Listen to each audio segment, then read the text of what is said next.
Welcome to the lecture for Wednesday, January 23rd. This is Physics 492-802. Today we'll be talking about nuclear burning in stars, and specifically about the proton-proton chain. These slides were originally written by Somak Ray Chowdhury from the University of Birmingham. I made some small changes to the slides. Okay, let's first talk about a steady-state process in the sun. We have the gravitational attraction, and we have the pressure that have to balance out. Okay. So we can imagine what's happening here. We have some element, mass element, and let's say it's at some radius r from the center of the sun. And let's say the mass is dm, and the perpendicular area here is dA, and let's say the width of the mass element is dr. Okay, then what we have is we have the mass within the radius r will be pulling this mass element inwards with the force. We're going to use Newton's laws for gravity, and the force pulling in will be, the magnitude will be capital G times the mass within this radius r, let's call it capital M of r, and times dm, the small mass of this element, divided by r squared. Okay. And let's say that the matter in the sun has a density of rho of r, and then if I multiply by the volume, which is dr times dA, that gives me the mass. Okay, but the force must also be equal. So there's a gravitational force pulling in, and there's a pressure force pushing out, and so I need the pressure on this interior side of the element to be less than the pressure on the outer side, so that there's a net force being exerted by pressure, which is compensated by gravity. Okay, so the force will be, there's some difference in the pressure, dP, times, because pressure is force per unit area, this will give me the force. Alright, so this will give me a force, but I need the pressure to decrease as I go in the positive r direction, so I'm going to write this as it'll be equal to minus F, because the change will be, I'm going to consider the change as I increase r. It'll be minus F, and so this is equal to minus what I've written down, m of r squared, rho of r, dr dA. Now this pressure, the change in pressure, dP, can be written as dP over dr times dr. Alright, so now I can see that this dr dA are on both sides, so I get dP of r by dr is equal to minus gm of r over r squared times rho of r. And this is exactly what is written on this slide here. Okay, so in steady state, there's a relationship between the pressure, the derivative of the pressure, and the gravitational force. Okay. Now, let me give you some numbers. The pressure for a star like our sun is about 2.5 times 10 to the 11th atmospheres, so it's quite a great amount of pressure. And a lot of this is coming from the fact that there's a lot of force of gravity, of course, and it's balanced by the fact that the temperature is actually rather hot, and this comes from nuclear burning, the release of energy that we'll talk about today. The temperature is about 2 times 10 to the 7th kelvins. So to give you that in terms of electron volts, this is a little bit less than 2 kilo electron volts in energy.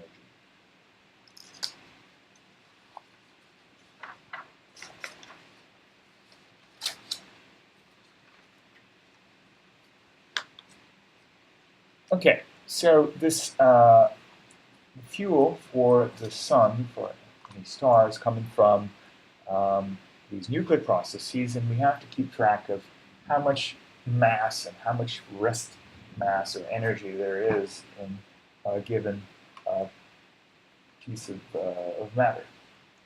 Okay, so the definition of an atomic mass unit is defined as 1/12 the mass of carbon-12 in its ground state. That's including the electrons, protons, and neutrons.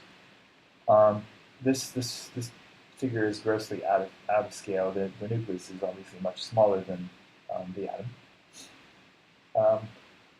Now, so the carbon-12 has 6 protons, 6 neutrons, 6 electrons. One atomic mass unit, as what I said, was 1/12 the mass of carbon-12. This is about 1.66 times 10 to the negative 27 kilograms, which ends up being about 931.5 megaelectron volts over c squared. Now, the mass of carbon-12 in this configuration right here is actually less than the mass of the sum of 6 protons, 6 neutrons, 6 electrons. So if I were to calculate the mass of the proton in atomic mass units, it's about 1.00728 atomic mass units. The neutron is about 1.00866 atomic mass units. And the electron is about 0.00549 atomic mass units. Now, if I add up the mass of 6 protons, 6 neutrons, 6 electrons, it's 12.099 atomic mass units.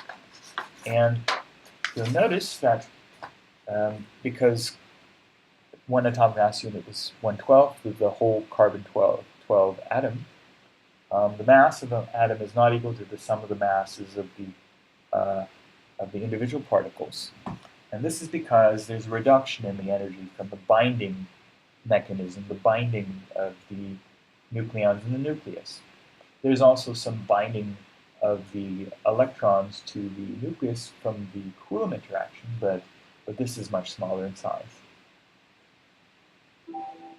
Okay, as I said, the mass of the carbon-12 atom, if you compare with the sum of the masses of the individual pieces, 12.099 atomic mass units, there's an extra 0.099 atomic mass units compared to 12 AMU, or 12 U.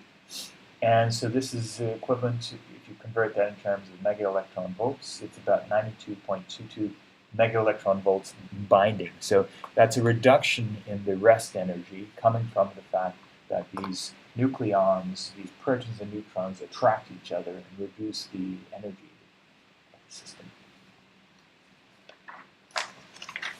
So now we can talk about nuclear reactions that power our sun and other stars. So this energy that's released is coming from a fusion reaction.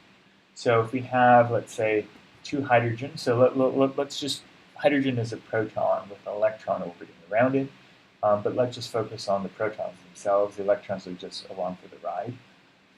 Okay, so we have 2 protons, the hydrogen nuclei, and they can, in principle, so this is something that Hans Bethe won his Nobel Prize for explaining a lot of this stuff, actually, that he realized that these 2 protons can convert into a deuteron, a proton and a neutron, if in this reaction we have the proton converting into a neutron through the weak interactions. That will release a positron, which is an anti-electron particle, and a neutrino. We'll talk more about the weak interactions later, but let's just think about the energy release in this process. Okay, the mass of 2 protons is greater than that of the mass of the deuteron plus the positron plus the neutrino. The actual difference is there's a release of energy of about 0.42 megaelectron volts in energy that's released. Okay, so you get some energy from that itself. Now, what happens though is that there's actually a further release of energy, and let me see. Maybe I should save this for later when I go through the details. Yeah, I'll go through the details of the energetics later, but there's a further release of energy when the positron annihilates with an electron that's already orbiting one of the hydrogen atoms, the hydrogen nuclei. Okay. Now here's a plot of the binding energy per particle or per nucleon as a function of the mass number, the number of nucleons we have. So you can see hydrogen really has no binding because it's just one particle. But as soon as we go to the deuteron, we get some binding energy. Okay? And if you go down, see, we get quite a lot of binding energy. Notice it's going this way. This means greater binding energy. We get a peak at helium. We're talking about helium-4 here. We get another peak at carbon, another peak at oxygen, and then iron is very close to the bottom of this, the most amount of binding you can get per particle. So the process of fusion is the idea that you combine together smaller nuclei to get more binding per particle, and then there's an excess energy then that can be released, and that's the nuclear burning process. Now you can also get a burning process, or you can release energy, not a burning process, an energy release process by fission, where we have these larger nuclei breaking up into smaller nuclei. Now the reason why these larger nuclei have less binding per particle than iron, that's actually related to the Coulomb interaction, that we have more protons, and protons have a long-range repulsion to them. And so as we collect more and more protons, that gradually gives you less and less binding. And so there's an advantage energetically for these larger nuclei to break apart to smaller clumps where the Coulomb energy is smaller. But we'll talk about fission a bit later in the class. Now, we can do a sort of back of the envelope calculation of whether or not nuclear processes are enough to power the sun. So we can calculate the entire mass of the sun. So the mass of the sun is 2 times 10 to the 30th kilograms. And we can convert this in terms of rest energy by multiplying c squared and mc squared.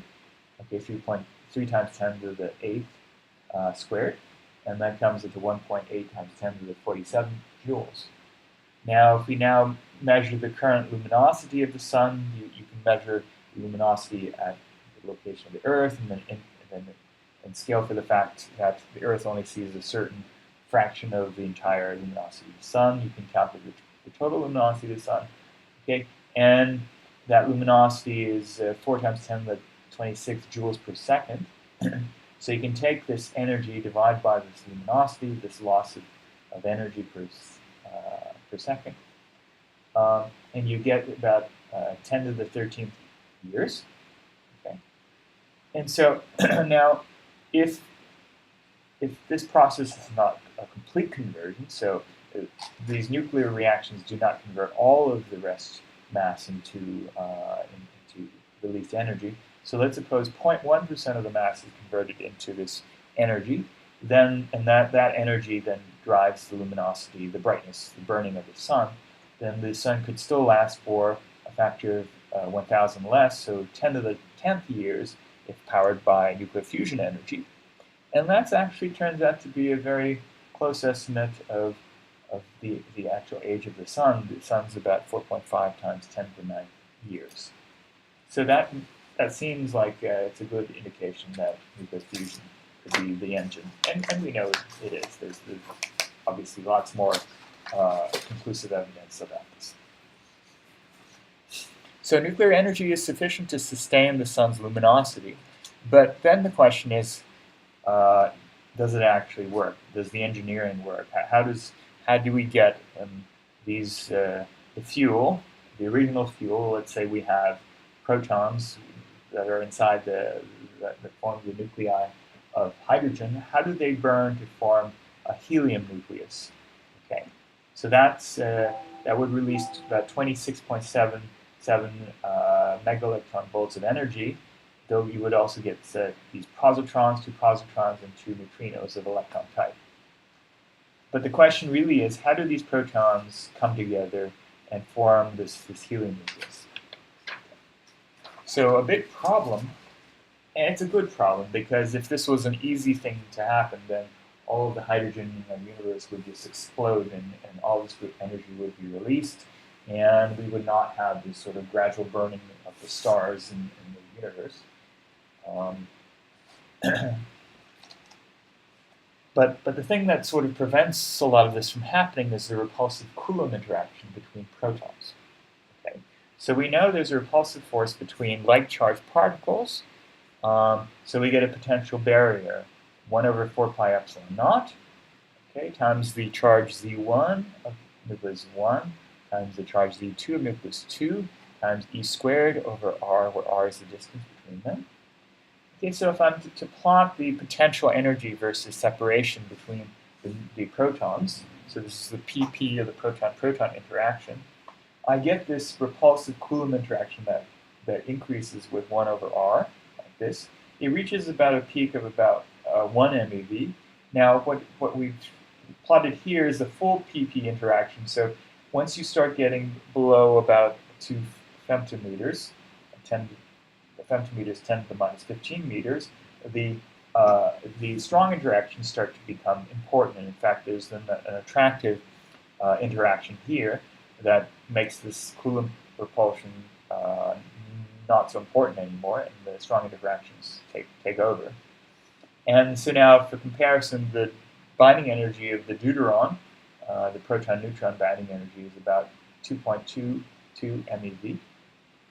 Okay, so we have this about 1 MeV repulsive barrier, and in order to fuse the protons together with the weak interactions to convert one of the protons to neutron, we have to climb up this barrier somehow and then land over here where there's some attraction.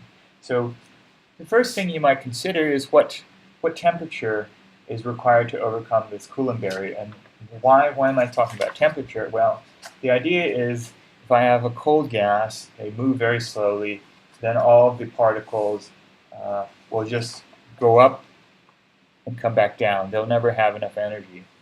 But if we have a hot gas, if they're hot, then some of the nucleons will have enough kinetic energy to roll all the way over and fall into the potential well here. Okay, so we can try to estimate how hot this needs to be, and for that we can look at statistical mechanics.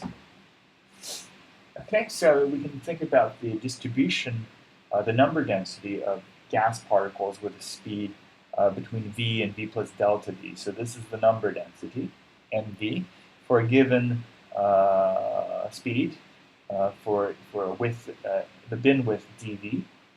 It's going to be equal to the gas density, the density number of particles. So I'm just giving you the Maxwell-Boltzmann distribution, these distributions that you learn about in statistical mechanics. I'm talking about gases.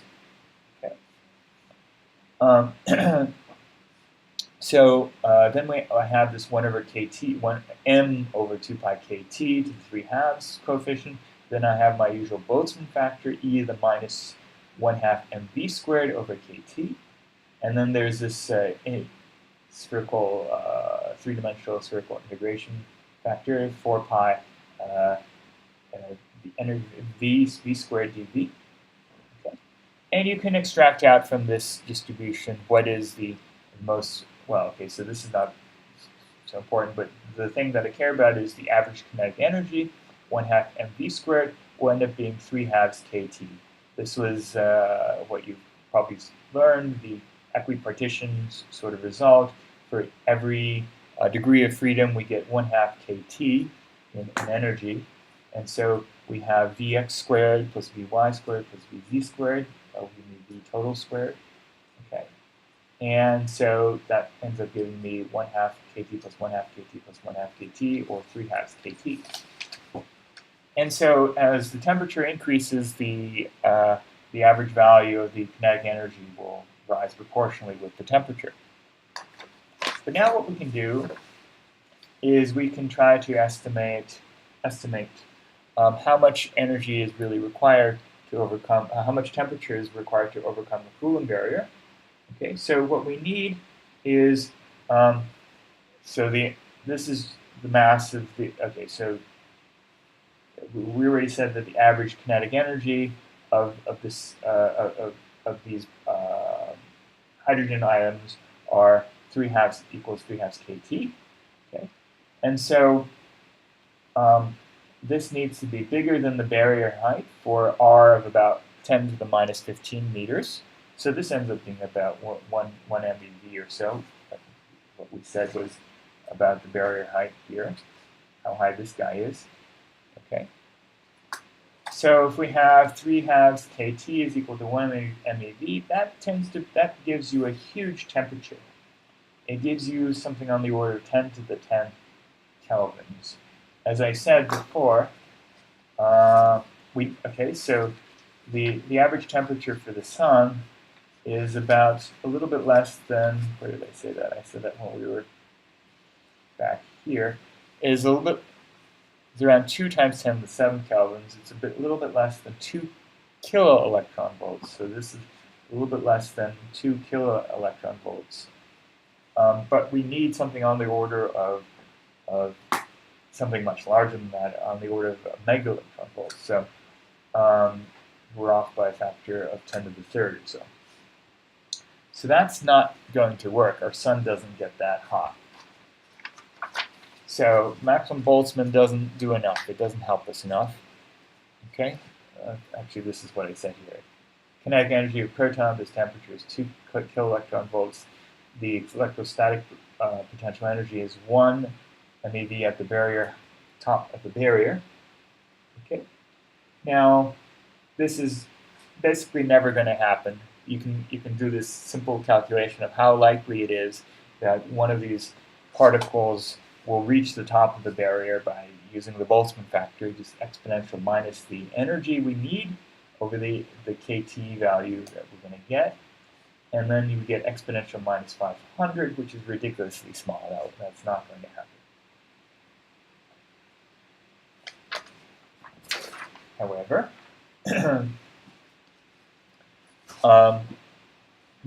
quantum mechanics comes to the rescue in that we have this process of quantum mechanical tunneling. So even though we have a classically forbidden region where we have the potential energy is higher than the energy of a particle, we can have a wave function in this classically allowed region and another wave function in this other classically allowed region, and then actually have penetration through the forbidden region with some damping factor, an exponential damping factor. We just simply have to calculate how much damping we get through this region here. All right? And so this is a process of quantum mechanical tunneling. So if you want to calculate, or you want to try to estimate what's going on here,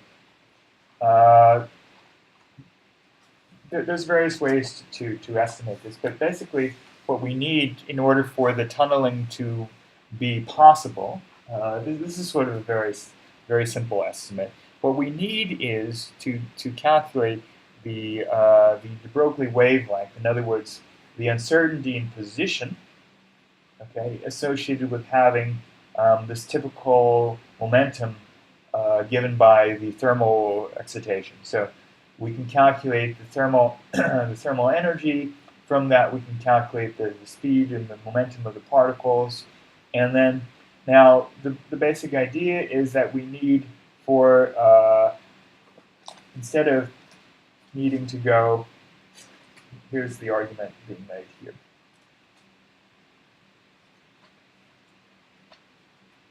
Instead of needing to go all the way down to 1 Fermi, we just simply need to get to a point that's comparable to the de Broglie wavelength, the uncertainty in the position of the particle given the typical momentum scale at this temperature. So that uncertainty, if we get within that sort of zone, then there is a non-trivial amount of probability that we will actually tunnel through. So the de Broglie wavelength for a temperature of about 2 keV, kilo electron volts, will give me a de Broglie wavelength of about 3 times 10, 3.57 times 10 to the negative 7 meters. And so that is actually possible. So this is actually what really does happen, that you get this quantum mechanical tunneling effect. This argument is a little bit sketchy, I have to admit. You can do a better calculation of this actual tunneling probability by using by calculating the wave function through this barrier. But this is a nice quick estimate that gives the right order of magnitude. Okay, so it's this tunneling process that allows this fusion to happen. So let's now consider this nuclear reaction in more detail. What sort of reactions are we talking about? So I said we're converting 4 protons into some, eventually, step by step, into 4 helium-4, having 2 protons, 2 neutrons, plus positrons and electron neutrinos. Okay, so let's take it one piece by one piece. The first step is that the 2 protons one of the protons will convert into a neutron and release an electron, a positron, and a electron neutrino.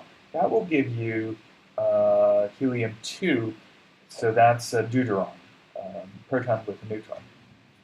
And then once you get to that stage, then you can burn or capture another proton, the hydrogen nucleus, and that can combine with your deuterium that you had before, and that can give you helium-3.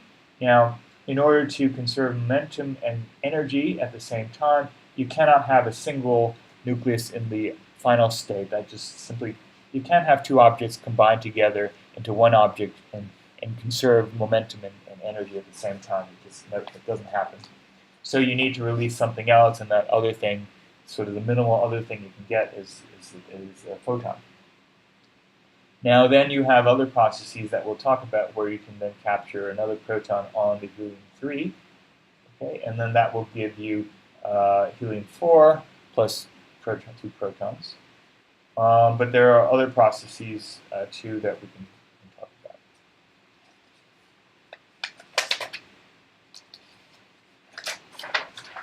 Okay, so this is what's called the pp proton-proton chain 1. Okay, so this is what happens in our sun most of the time, like 80% of the time. But it's actually the very first step that takes a very long time, that on the order of 1 billion years for this to happen significantly. The reason why it takes such a long time is that it requires that one of the protons converts to neutron by the weak interactions, and the weak interactions are called the weak interactions because they're very weak. And so that's what delays it by so much. That's why it's such a slow process. So we have the 2 protons converting into neutron-proton, so that's our deuterium, or deuteron. Deuteron is the nucleus of the deuterium atom.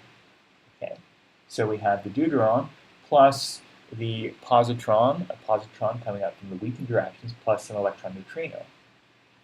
Now, once we have the deuteron, then it can capture another proton, and this only takes a second. So once you have some of these deuterons, they can then almost immediately then capture another proton, and that goes to helium-3. Okay, so remember, this tells us the atomic number, this tells us the atomic, this tells us the atomic mass, and this tells us the atomic number. So this is a helium-3. And then I said it has to release a gamma photon in order to conserve momentum and energy. Now, the last step is, so this is what identifies it as the pp1 chain. It's the capture of 2 helium-3s with each other, where I can have helium-3 with helium-3. And this takes a bit of time. There's a bit of suppression because mainly from the Coulomb repulsion between the helium atoms.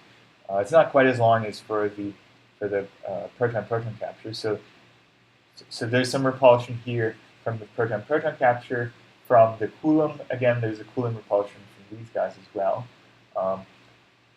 But this is additionally suppressed by the weak interactions, whereas this is not. Okay. I should say, of course, all of these steps have some degree of Coulomb repulsion involved because of the positive charges of these ions.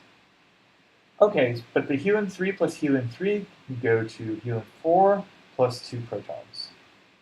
So the net reaction is that we have 4 protons starting here, and then we end up with a helium-4 plus 2 electron neutrinos, these beta pluses, or sorry, I said that wrong, 2 positrons, which are these beta pluses, plus the 2 electron neutrinos coming out here, plus 2 photons. Okay. All right, I mentioned that the weak force is involved in the first step. That's why it's slow. Now, there's another reaction for the second part. So this end step here, where the 2 helium-3s combine together to give you helium-4, that happens most of the time. This is what's called branch 1. The helium-3s combine to give you helium-4. It's about 85% here. But you can have other processes which finish up the reaction, so you can have different sort of catalysts involved. You can have, instead of the helium-3s talking to each other, we can have the helium-3s, once we have helium-4 from this process, already you've made some helium-4, it can combine with helium-3 with helium-4, to give you beryllium-7 plus a gamma photon. And then this beryllium-7, once it's made, can then capture an electron that's in one of these atoms. So let's say coming from the protons originally, the hydrogen atoms, so the electrons around the protons. And so this capture process gives you lithium-7 and plus a neutrino. Now, what's kind of interesting about this, the second step, is that it's a two-body to two-body reaction, and this capture is at relatively low energies, and so as a result, you get a very nice, and because the final state is a two-body final state, we end up getting a very sharp energy resolution for the final outgoing neutrinos. So we can actually see these peaks, these lithium-7 peaks associated with production of lithium-7 from beryllium-7. And so 90% of the time we get a peak at 0.86 megaelectron volts in energy for the neutrinos, and 10% of the time we get 0.38 megaelectron volts. The difference between the two is whether or not the lithium-7 is in the ground state, which would give you this case, or it's in its excited state, which is just about 5 MeV above the ground state, and that would give you a lower kinetic energy for the neutrinos. Now, once you have the lithium-7, it can combine with a proton to give you 2 alpha particles, or 2 helium-4 nuclei. And this happens about 15% of the time in the Sun. Now, a much rarer process in our Sun, about less than 0.01 or so percent of the time, you can actually have the protons being captured by the beryllium-7. So once you make some beryllium-7 through, so let's say this process, you can have then the protons being captured through beryllium-7. That gives you boron-8 with a gamma. Okay. And so now then once you have boron-8, then that can decay into beryllium-8 by the weak interactions, plus a positron, plus an electron neutrino. And now the beryllium-8, though, itself is a long-lived resonance. It's not stable, so it will spontaneously just decay into 2 alpha particles. And so this only happens a small fraction of the time. Okay. If you have any questions, go ahead and send me an email if you have any questions on this lecture. But remember also, for attendance credits, go ahead and write a 250-word summary of today's lecture. Thank you.